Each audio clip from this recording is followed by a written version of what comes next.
In today's video, I'm going to teach you how to add and customize a header in Wix.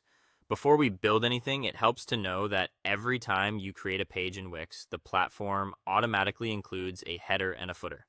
That means you're never starting from zero. You'll immediately see those sections at the top and bottom of your page, ready to use or replace. If you'd like to practice on a fresh page, open your Wix dashboard and go to Pages and Menu on the left. Click Add Pin, pick a template or choose blank, and give it a name like About or Contact.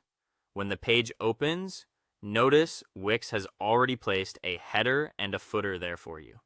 To add a custom header, switch to the editor view and click the plus icon labeled Add at the top left. In the search bar at the top of that panel, type header.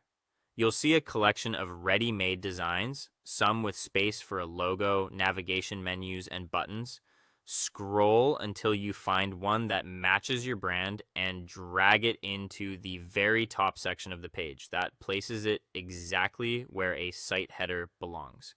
If you now see two headers, the original one plus your new custom design, click the original top strip and press delete or use the trash icon.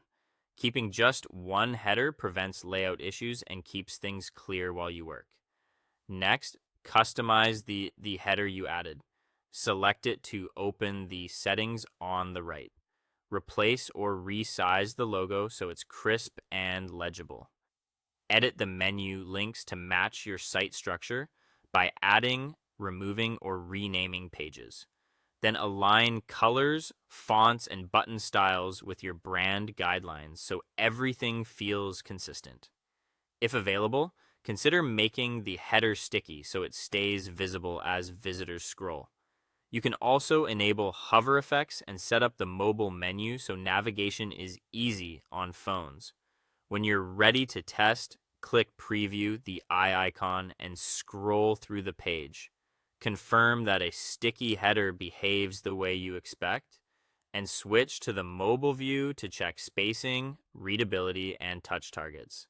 If anything looks off, return to the editor to fine-tune layout, effects, or typography. Finally, once the header looks great on every page, click Publish in the top right. Your site is now live with a clean, professional header, whether you kept the default or used your custom version. That's all for today. Thank you for watching, and I'll see you in the next one.